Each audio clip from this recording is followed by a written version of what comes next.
My name is Emma Peterson. I am 34 years old. 5 years ago, my mother humiliated me publicly by telling relatives I was stuck in a mediocre support role while praising my older sister for her thriving career.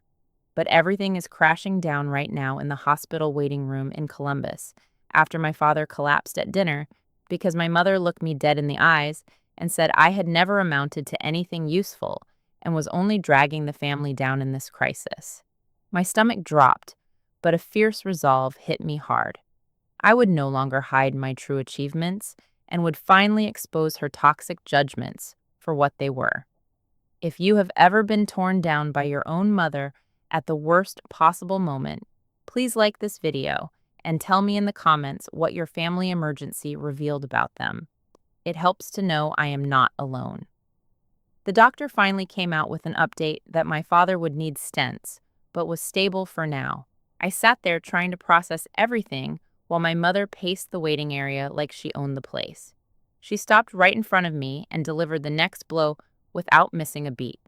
See what stress does to a man who has to carry the weight of a family where one daughter actually contributes and the other just coasts on some vague tech job. My mother said it loud enough that the nurse at the desk glanced over. My older sister nodded from her chair across the room, as if my mother had spoken some deep truth.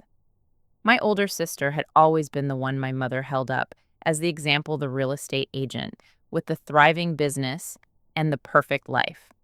I felt the words slice straight through me, but I kept my face neutral because I had been keeping a secret from everyone for 17 months now.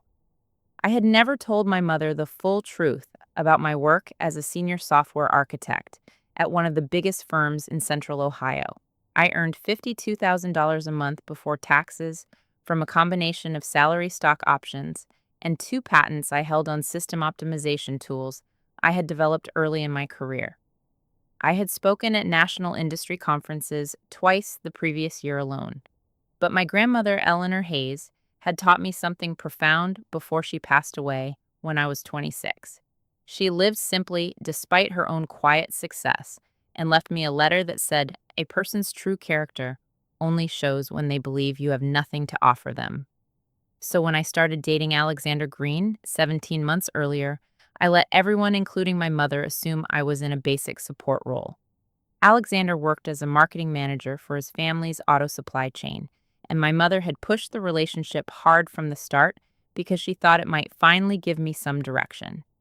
I wanted to see who she really was when she thought I brought nothing to the table. Tonight in the emergency room, her words confirmed I had been right to test her.